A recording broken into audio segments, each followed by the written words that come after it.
నమస్తే సార్. మాది ఎన్ఎంసీ ఛానల్‌కి మీకు స్వాగతం పలుకుతుంది సార్. మా ఎన్ఎంసీ ఛానల్‌కి ఒకసారి మిమ్మల్ని మీరు పరిచయం చేసుకోండి. మీ పేరు, మీ ఊరితో. ఓకే. నా పేరు సంగిశెట్టి శ్రీనివాస్. నా పేరు తూర్పుగోదావరి జిల్లా, మాది కానవరం గ్రామం, రాజానగరం మండలం. ఓకే. ధ్యానం మీకు ఏ విధంగా పరిచయమైంది? ఎలా పరిచయమైంది? ధ్యానం 2004లో తటవ తీర్రావరావు గారి ద్వారాగా నాకు ఈ ధ్యాన పరిచయం తగిలింది. మరి 2024లో నుంచి కూడా ఎంతో అద్భుతంగా మరి జీవితం ఒక చాలా మార్పు చెందిన జీవితం మేము స్వానుభూతితో అనుభవిస్తూ ఉన్నాం. ఓకే. సార్, మరి ధ్యానంలో రాకముందు మీ జీవితం ఎలా ఉన్నది? ధ్యానంలోకి వచ్చిన తర్వాత జీవితం ఏ విధంగా మారింది? అది ఒక మీ మాటలో తెలియజేయండి. ఓకే అండి. పూర్తిగా ధ్యానంలో రాకముందంతా ప్రాపంచికంగానే ఉండేది. మనం ఏదో సాధించాలి, ఏదో చెయ్యాలి ఎంతసేపు పరుగులు పెడుతూ జీవితం అంటే పరుగులతోటి సంబంధించిన జీవితంగా మరి ఉండేది.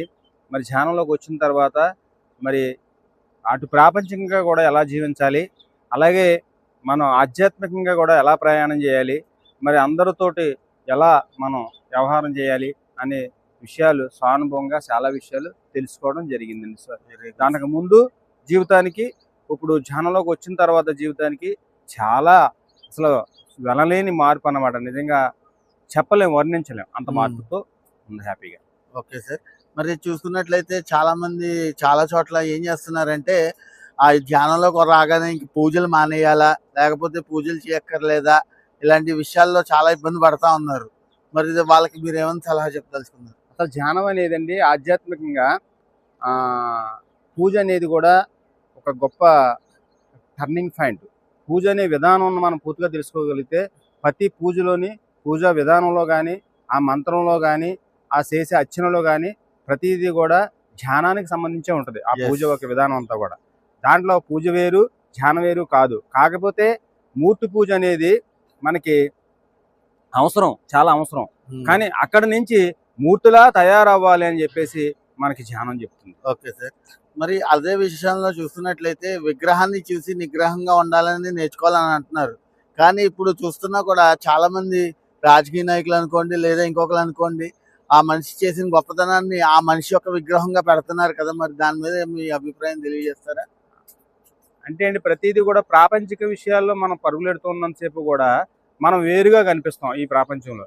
నేను వేరు అని అనుకుంటాం. కానీ మరి ఆధ్యాత్మిక స్థితిలోకి వెళ్ళేటప్పటికి ఈ సృష్టిలో ఈ పంచభూతాలతో మమేకం అయిపోయే పరిస్థితి ఏర్పడుతుంది.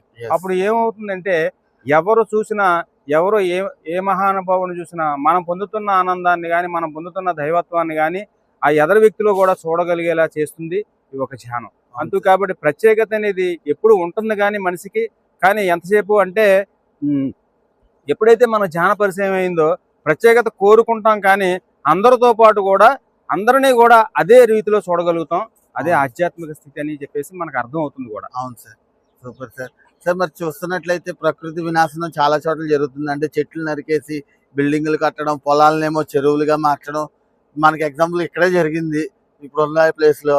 మరి దానివల్ల ప్రకృతి నాశనం చేస్తూ మనమే ఇబ్బంది పెడుతున్నాం. దానివల్ల వస్తుంది ఏంట్రా అంటే ఆక్సిజన్ కోసం హాస్పిటల్స్కి వెళ్తూ ఇలా ఇబ్బందులు పడతా చాలా మంది ఫేస్ చేస్తున్నారు. మరి వాటికి ఏమని మీరు సలహా ఇవ్వదలుచుకున్నారు? దానికి మీరు అంటే అండి, ఈ సృష్టిలో ఎప్పుడు కూడా ఆనాడు ప్రతిదానికి కూడా ఎగ్జాంపుల్ ఎన్నో ఉన్నాయండి మనకి. కొత్తగా ఈరోజు మనం చెప్పేది ఏం కాదు. కానీ ఆనాడు రామరాజ్యం ఉన్నప్పుడు కూడా రావణాసురుడు ఉన్నాడు. కానీ రావణాసురుడి నుంచి కూడా మనం ఎంతో నేర్చుకోవాల్సిన పరిస్థితి ఉంది. అంటే సృష్టిలో ఇది ప్రణాళికగా జరుగుతుంది, కానీ మొత్తం మీద చివరికి వచ్చేటప్పటికి అందరూ ఒక ఆశయం, అందరూ ఒక ప్రణాళిక, అందరూ పొందేది ఒకే మార్గం, ఒకే చోటుకి వెళ్ళవలసి వస్తుంది. కాబట్టి ఈ మధ్యలో ఇవన్నీ కొంచెం అదొక ప్రాపంచికంగా మనం ఏదో సాధించాలి, మనం ఏదో సంపాదించాలనే ఆతృతతో ఉంటారు. కానీ అది కూడా కొద్ది రోజులు చేసిన తర్వాత దాని మార్పు అనేది ఖచ్చితంగా మానవుడికి సహజం అండి. మార్పు చెందటం ఎవరైతే చూడండి, ఆనాడు వాల్మీకి ఆయన దారి దోపిడీ ఆయన అని చెప్తారు, మనకి చరిత్ర చెప్తుంది. అలాంటి వాల్మీకి ఈరోజు మరి రామాయణం రచించగలిగాడంటే ప్రతి ఒక్కళ్ళలోనే దైవత్వం ఉంటుందండి. దాన్ని టచ్ చేస్తే, ఆ హృదయాన్ని ఒకసారి మనం టచ్ చేస్తే అందరిలో ఉన్న దైవత్వం వ్యక్తపరుస్తుందండి. అందరూ సన్మార్గంలోకి వచ్చే పరిస్థితి చాలా తొందరలో ఉంది. ఉమ్. అది అది అది ఇంకా ఆ, ఇప్పుడైతే చాలా హై ఎనర్జీతో ఉంది ఈ భూమండలం అంతా కూడా. ఎందుకంటే అండి గురువులందరూ కూడా, మహాత్ములందరూ కూడా ఈ భూమిని సస్యశ్యామలం చేయాలని మరి అందరూ కూడా తెప్పిస్తున్నారు. అదే మన పత్రిసార్ అయితే మరి చాలా అద్భుతంగా మనకి సులువుగా అందించారు. నీ శ్వాసే నీ గురువు అని. ఆ గురువుని మనం చేరుకున్నట్లయితే అన్ని విషయాలు మనకే తెలుస్తాయండి. ఉమ్. ఏది ఎంతవరకు చేయాలో, ఏది ఎంతవరకు మనం చూడాలి అనేది మనకు అర్థం అవుతుంది. Yes. యద్భావం తద్భవత్ తద్భవత్. అనే రీతిలో మనకు తెలుస్తుంది. ఎస్ సార్, మీ మాటలో ఇప్పుడు అన్నారు మీ శ్వాస మీ గురువు అని. అంటే శ్వాస అనేది మనకి అసలు కనబడదు కదా, గురువు అంటే కనిపించి అందరికీ శిక్షణ ఇవ్వడం ఇలాంటివి చేస్తూ ఉంటాడు కదా. మరి శ్వాస మనకి అసలు ఏ విధంగా గురువు అయింది? శ్వాస ఏ విధంగా వృద్ధి అంటే ఇప్పుడు మనకి ఒక చిన్న ఎగ్జాంపుల్ చెప్తాను మీకు ఈ విషయంలో. ఇప్పుడు కరెంట్ ఉంటుందండి. కరెంట్ మనకు కనిపించదు, కానీ కరెంట్ ఉంటుంది. పైన మనకి కరెంటు స్విచ్ చేస్తే బల్బు వెలుగుతుంది. Yes. అలాగే మరి మనలో ఉన్న ఆ శ్వాస అది ఒక చైతన్యం అండి. Okay. ఆ చైతన్యం ద్వారా అది ఎక్కడ పుడుతుందంటే మరి నాసికలో పుట్టింది గోదావరి అని చెప్పేసి మనకు చరిత్ర చెప్తుంది. అలాగే మన శ్వాసక్రియ కూడా మన నాభిలో పుడుతుందండి. Yes. మన ముక్కులోది కాదు, నాభిలో పుట్టిన శ్వాస మన రంధ్రాల్లో నుంచి కూడా మన ముక్కు ద్వారా బయటికి ఆక్సిజన్ వెళ్ళడం మళ్ళా తీసుకోవడం జరుగుతుంది. ఇది ఒక అద్భుతమైన క్రియ. ఆ క్రియ అది అంత అద్భుతమైన క్రియ కాబట్టి నీ శ్వాసే నీ గురువు అన్నారు. అంటే sir. ఏదైతే మూలమో ఆ మూలాన్ని మనం కనుక్కున్నట్లయితే దాని ఒక ఫలాలన్నీ మనం పొందగలుగుతాం. Okay. మూలం తెలియాలి అందరికీ కూడా. అందుకనే శ్వాసని గురువుగా ఎన్నుకున్నారు. Yes sir. సరే, చాలా మంది అడుగుతున్నారు శ్వాస మీద ధ్యాస. అంటే శ్వాస మీద ధ్యాస అనేది మన శ్వాసని ఎక్కడ గమనించాలని అడుగుతున్నారు. దానికి మీరు ఏమైనా చెప్పగలుగుతారా? శ్వాసని గమనించడం అనేది కూడా అది ఒక ఒక చిన్న ఒక ఏమంటారంటే దాన్ని ఫస్ట్ మనం స్టార్టింగ్లో శ్వాస మీద ధ్యాస పెట్టాలి అంటారు. కానీ అది క్రమక్రమంగా శ్వాసక్రియను పెంచే కొలది, మన సాధన పెరిగే కొలది ఏమవుతుందంటే శ్వాస మీద వెరుకు కూడా కోల్పోగలుగుతాం. అవును. అసలు ఆధ్యాత్మిక స్థితి అంటే మనల్ని మనం పూర్తిగా కోల్పోయి ఈ సృష్టిలో ఈ పంచభూతాలతో మమేకం అయిపోవడమే అసలైన ఆధ్యాత్మికత అని చెప్పేసి మహాత్ములు అందరూ చెప్తూ ఉన్నారు. దానికి అందాలి అంటే ఖచ్చితంగా మనలో ఉన్న శ్వాసని మనం గమనించగలగాలి. Sir, excellent question sir. Excellent, బాగా చెప్పారు సార్. సార్, అలానే ఇప్పుడు చూస్తున్నట్లయితే చాలా చోట్ల ఇంకా నాన్ వెజ్ తినడం, ఎన్నో బతుకున్న జీవుల్ని చంపడం ఇంకా జరుగుతుంది. గతంతో పోలిస్తే చాలా వరకు తగ్గిందని నేను అనుకుంటున్నాను. కానీ ఇది ఇంకా పూర్తిగా మారాలంటే మనం ఎంతవరకు కృషి చేయాలంటే? అది ఖచ్చితంగా అండి. ఎవరైతే తెలుసుకున్నారో ఈ భూమి మీద అందరూ కూడా రెస్పాన్సిబిలిటీగా ఉండాలి. ఏంటంటే ఎవరైతే రెస్పాన్సిబిలిటీగా లేరో, మన పట్ల మనకి రెస్పాన్సిబిలిటీగా మన జీవన విధానం వెళ్ళకపోతే దానికి వెలకట్టవలసిన పరిస్థితి అందరికీ ఉంది. ఎందుకంటే దీన్ని ఎవరు తీసుకోలేరండి. Yes. ఎవరిని వాళ్ళే ఉద్ధరించుకోవాలని ఆనాడు శ్రీకృష్ణ భగవానుడు చెప్పినట్టుగా మనం ఏదైతే చేయగలుగుతామో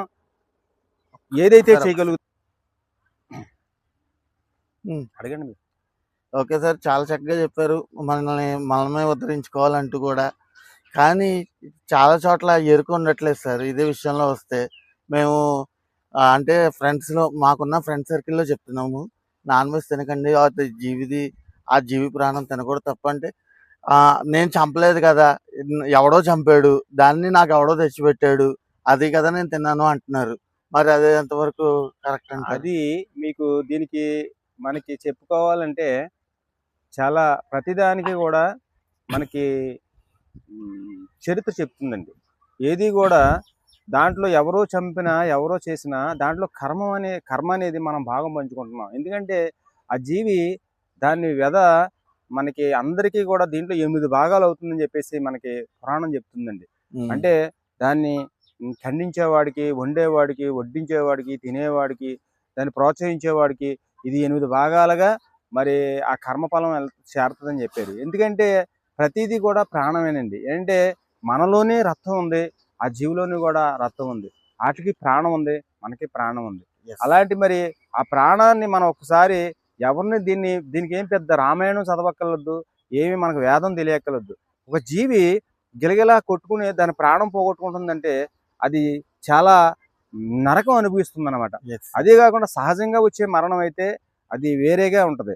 కానీ మనం మరి బలమైన అంటే ఏమంటారు అంటే దాన్ని జీవిస్తూ ఉన్న పరిణామం టైంని మనం క్లోజ్ చేసి దాని స్వేచ్ఛని మనం దాన్ని మనం ఆహారం కింద తీసుకోవడం అనేది అది చాలా అజ్ఞానమైన, అంటే అజ్ఞానం అనేది అదొక తప్పు కాదండి. అజ్ఞానం అంటే తెలియకపోవడం అనమాట. Yes sir. ఆ తెలియకపోవడం అనేది మనం చాలా మంది మహాత్ములు చెప్తూ ఉన్నారు.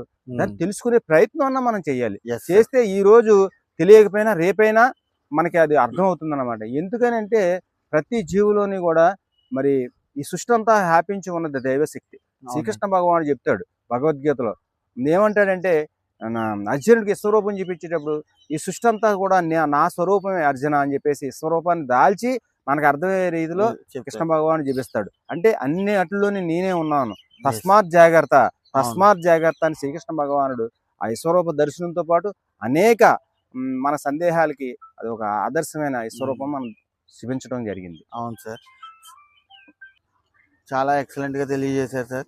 మరి అదే విషయానికి వస్తే మీకు మన పత్రి సార్కి ఉన్న జర్నీని కొంచెం మీ మాటల్లో తెలియజేస్తాను కోరుతున్నాను. పత్రి సార్ని మొట్టమొదటిసారి 2004లో నాకు తడవ తీర్రావు ద్వారాగా ధ్యాన పరిచయం అయింది.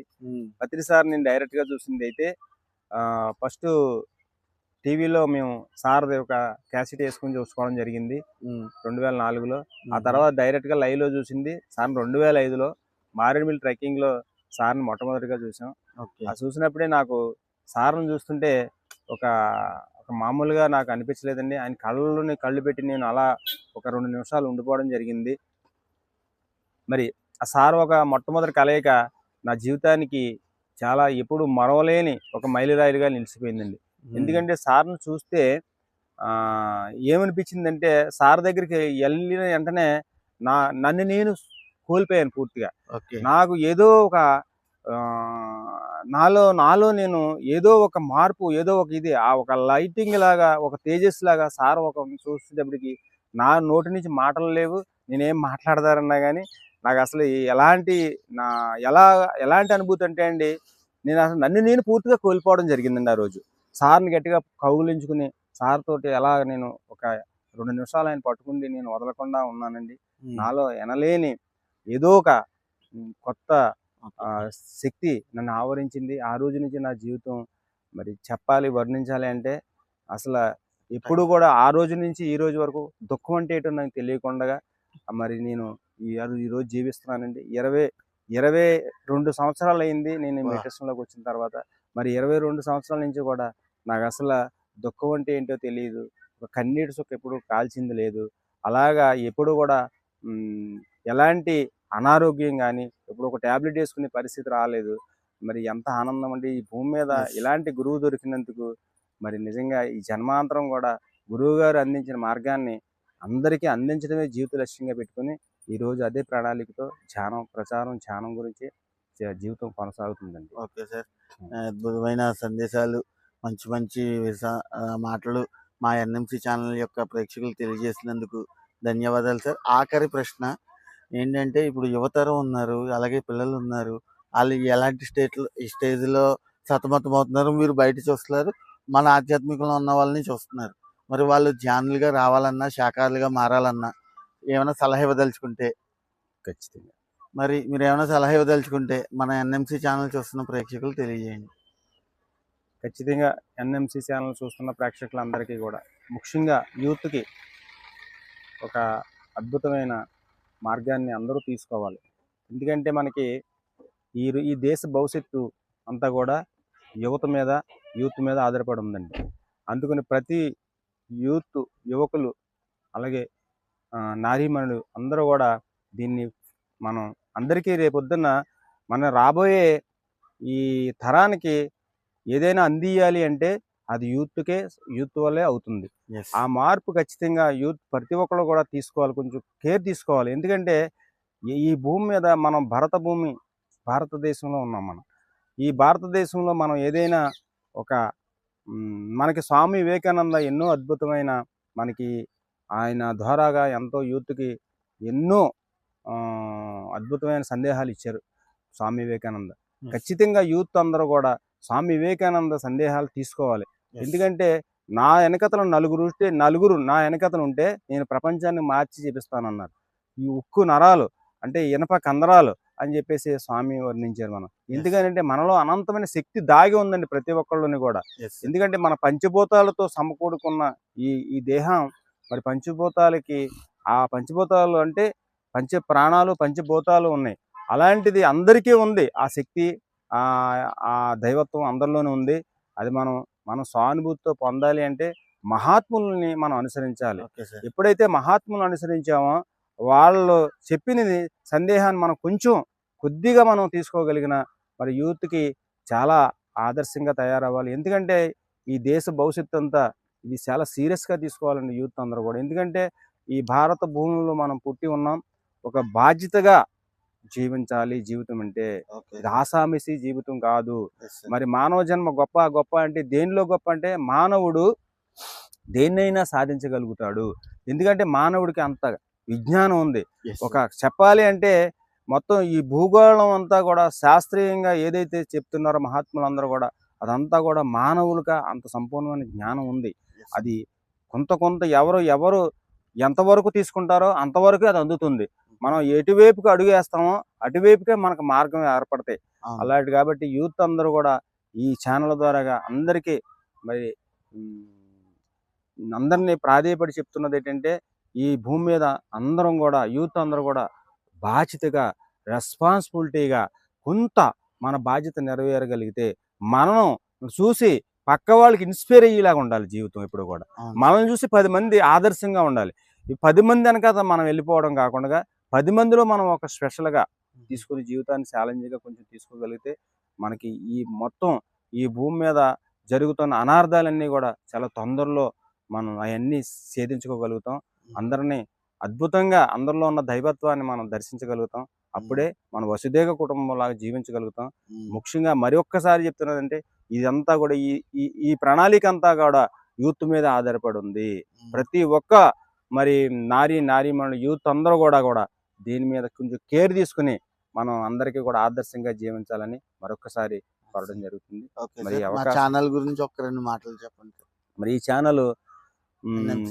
ఎన్ఎంసి ఛానల్ వారికి మరి చాలా ధన్యవాదాలు. ఎందుకంటే ఏదైతే మనం ఇప్పుడు పొలిటికల్గా అయితే ఎన్నో ప్రచారాలు చేస్తూ ఉంటారు. కానీ ఆధ్యాత్మికంగా మనం ప్రచారం చేయగలిగితే ఈ ఈ దేశానికి మనం ఏదైనా ఇచ్చినట్టు వాళ్ళు అవుతాం అన్నమాట. మనల్ని చూసి ఇంకొకరు ఇన్స్పైర్ అవ్వాలి. ఏదైనా సరే మనల్ని చూసి ఇంకొకరు ఆదర్శంగా తీసుకోవాలి. మరి ఇలాంటి సబ్జెక్టులు మనం తీసుకుని అందరి దగ్గర కూడా మరి ఈ ఛానల్ వారు చాలా మరి అద్భుతమైన క్వశ్చన్స్ వేశారు. అన్నిటికీ కూడా చెప్పగలిగామంటే ఇది అందరికీ పంచాలి అనే తాపన, ఇది అందరూ అనుభవించాలనే ఆలోచనతో కంటిన్యూ చేసిండి అక్కడ. ఎప్పుడైనా మనం ఏదైనా ఇవ్వగలిగితే మనకు ఉపయోగపడాలండి, మన పక్క వాళ్ళకు ఉపయోగపడాలి. ఎవరికో ఉపయోగపడకుండా మనం మాట్లాడకూడదు. ఎందుకంటే మన మాటలో కూడా హై పవర్ ఉంది. మనం ఏది మాట్లాడినా మనకన్నా ఉపయోగపడాలి, మన పక్క వాళ్ళకన్నా ఉపయోగపడాలి. అలాంటి అద్భుతమైన రీతిలో మనం జీవించాలి. మరి అందుకనే ఇలాంటి ఒక ఒక మహాత్ములు ఒక సందేశాలు కానీ ఈ ధ్యానం గురించి తెలిసిన ఒక విధానం కానీ మనం తెలుసుకోగలగాలి అంటే మనం అందరికీ అందించగలగాలి. అది మన బాధ్యత. మనం బాధ్యతగా మనం ఎప్పుడైతే వ్యవహరించామో మనకున్నది మనం ఏదైనా చేయగలిగితే మనకు లేనిది మనకు పైనుంచి పైవాళ్ళు మనకి ఇవ్వడానికి సిద్ధంగా ఉంటారు. ఇది అందరూ గుర్తించుకోవాల్సిన విషయం. మళ్ళీ ఈ ఛానల్ వారికి మరి ఇలాంటి కార్యక్రమాన్ని ఇలాంటి అద్భుతమైన క్వశ్చన్స్ అన్ని వేసినందుకు మరి మమ్మల్ని అడిగి తెలుసుకున్నందుకు మాకు ఈ అవకాశం ఇచ్చినందుకు మరొకసారి ఈ ఛానల్ వారికి ధన్యవాదాలు. Thank you.